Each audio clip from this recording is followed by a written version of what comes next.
L'Union européenne, UE, a accepté de prolonger le délai du Brexit jusqu'au 31 janvier 2020. Pour ceux qui n'en suivent pas les péripéties, ce guide contient les éléments de base. Elle permet le libre-échange et la libre circulation des personnes, de vivre et de travailler dans le pays de leur choix. Le Royaume-Uni a adhéré en 1973, à l'époque il était connu sous le nom de Communauté économique européenne. Un vote public ou référendum s'est tenu le jeudi 23 juin 2016 pour décider si le Royaume-Uni devait quitter ou rester. Le taux de participation au référendum a été très élevé, 72%, plus de 30 millions de personnes ayant voté, soit 17,4 millions de personnes ayant opté pour le Brexit. C'était 2 ans après que le Premier ministre Theresa May a déclenché l'article 50, le processus officiel de départ et lancé les négociations.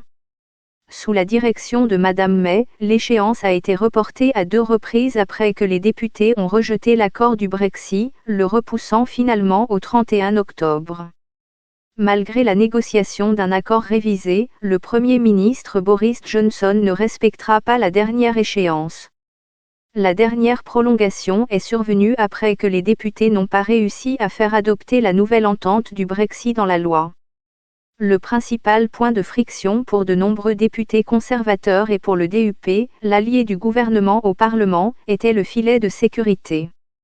Cette mesure visait à garantir qu'il n'y aurait plus de postes frontières ou de barrières entre l'Irlande du Nord et la République d'Irlande après le Brexit. Si cela avait été nécessaire, le filet de sécurité aurait maintenu le Royaume-Uni dans une relation commerciale étroite avec l'UE et lui aurait évité tout contrôle. Ils ont dit que si le filet de sécurité était utilisé, le Royaume-Uni pourrait y rester piégé pendant des années. Après avoir pris ses fonctions de Premier ministre en juillet 2019, M. Johnson a renégocié certaines parties de l'accord existant. Une fois qu'ils entreront en vigueur, le Royaume-Uni sera en mesure de signer et de mettre en œuvre ses propres accords commerciaux avec des pays du monde entier. Le plan révisé crée effectivement une frontière douanière et réglementaire entre l'Irlande du Nord et la Grande-Bretagne. Cela signifie que certaines marchandises en provenance de Grande-Bretagne qui entrent en Irlande du Nord devraient payer des taxes à l'importation de l'UE, connues sous le nom de droits de douane. Ceux-ci seraient remboursés si les marchandises restent en Irlande du Nord, c'est-à-dire qu'elles ne sont pas transférées en République d'Irlande. En ce qui concerne le reste de l'accord, beaucoup de choses restent largement inchangées par rapport à celui négocié par Madame May. Il y a également des changements à la déclaration politique, qui établit des plans pour les relations à long terme entre le Royaume-Uni et l'UE. Les députés ont choisi de reporter le vote sur l'accord jusqu'à ce que la législation nécessaire pour transformer l'accord de retrait en loi britannique soit achevée. Cela signifiait que M. Johnson devait envoyer une lettre à l'UE pour demander un autre retard du Brexit. Les dirigeants de l'UE ont accepté cette demande, ce qui signifie que le Brexit sera repoussé au 31 janvier. Le Royaume-Uni pourrait partir avant la nouvelle échéance, si un accord est approuvé par le Parlement. Bien que le projet de loi Brexit ait franchi le premier obstacle au Parlement, le gouvernement a actuellement suspendu son adoption. M. Johnson veut des élections générales dans l'espoir de remporter davantage de sièges conservateurs, ce qui faciliterait la conclusion d'un accord sur le Brexit. Mais pour qu'une élection ait lieu, il faut qu'au moins les 2/3 de tous les députés y consentent.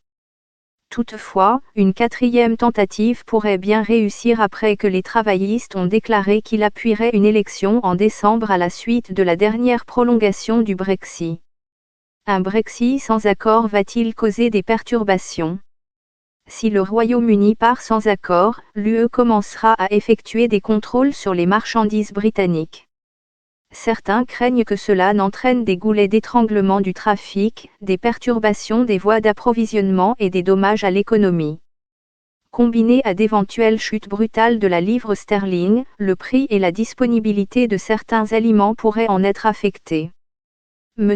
Johnson a tenté d'apaiser ses craintes en annonçant un financement supplémentaire de 2,1 milliards de livres sterling pour se préparer à une éventuelle issue sans accord.